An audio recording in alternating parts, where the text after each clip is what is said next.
for success, right? So they say we're the average of the 5 nervous systems we hang out with the most, right? So our environment really dictates our own, like psychological well-being. And that also comes into play with setting up for success in your kitchen, right? Yeah, and I don't know, like this is just a random, like kind of just general things to get you, again, I don't know people's cooking level, like, and there's a concept too of like time and money, right? Mm-hmm. So like if you have the means to do a meal service, like cool, like that's cool.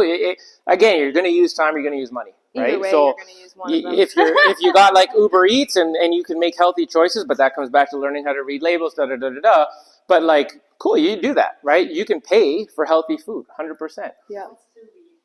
Yeah, so like, and again, these are just some random things that are just going to make kitchen easier. Like, honestly, if I can get one thing, like this, like a sharp, high-quality knife, I meant to bring my knife in, but like, it just makes your kitchen prep so much easier. Like, if you got a good knife, it's like so much better, much better. Yeah, and things like a Vitamix, good blender, food processor, something, right? Like, it's just, you're going to be making smoothies, purees, like chopping ingredients up, soups, whatever, right? Yeah. Like, these are just things that, because a lot of us, it's like, meal prep sometimes seems so hard.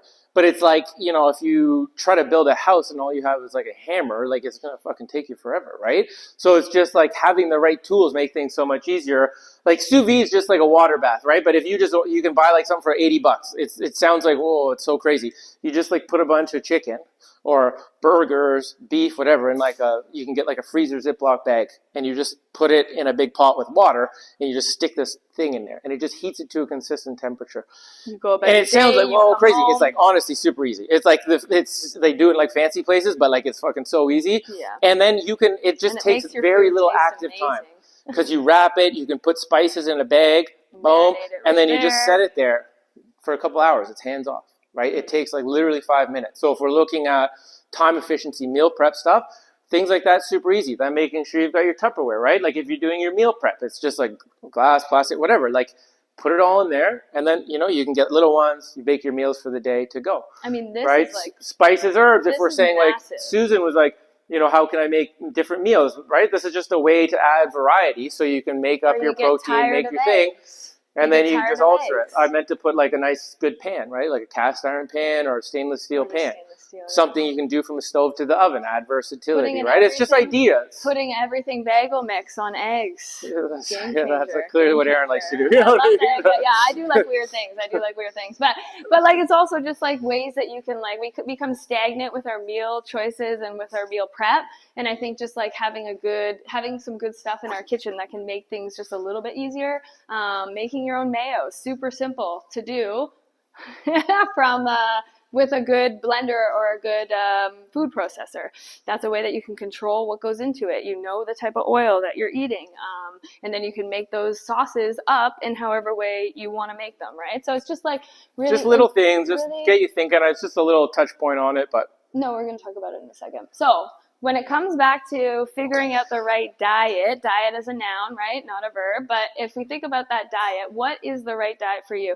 And we've kind of gone over this so far. We know our overall caloric intake, right? Our general intake. You guys all have that written out. You know your baseline protein goal, hopefully, right? And how many grams and what that looks like in calories.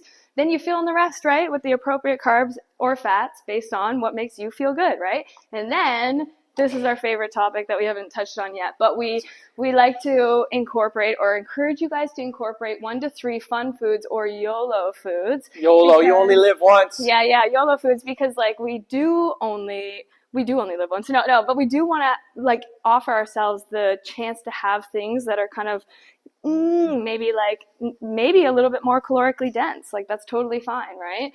Pizza, bread, like these things are part of a nutritious and a healthy. We love Mexican nachos. Chips. Like these are really great things to incorporate in our lives, right? Because I think too, what happens is that if we think about not having those things, like Matt was saying, as soon as we have those things, we relate to it differently. Our mindset around it is a bit more, oh, geez, I'm not going to be able to have this on Monday, so I might as well go in on it now. Usually if it's taboo, it's a Saturday night, you're like, I better eat as much of this as I can because tomorrow I'm not fucking touching it, you know? So take that out. But so this is the next, go to the examples. No, these okay, first. fine. Okay, fine. Okay, so this is like this is just some pictures we did of stuff like not that we necessarily, but we also brought some stuff in, and what we're going to touch on is YOLO food alternatives. healthier alternatives.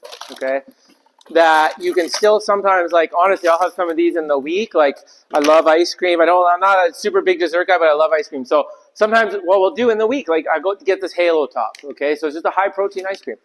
And we brought in just empty containers. Empty containers. Sorry, it's empty. You know what I mean? Sorry, it's empty. Sorry. But I know. Practice reading the labels. One One at a time. Go around in different ways. Okay, fine. So Halo Top is one thing we'll do. It's a high protein ice cream. It's got some fiber in it, a little bit lower fat, lower sugar. It's like 400 calories in that whole thing, and like 20 something grams of protein. You get the chips. Right? Yeah, you can get a Zares, Metro, lots of different places, right? Yeah. Another thing we're passing around. Do you want one?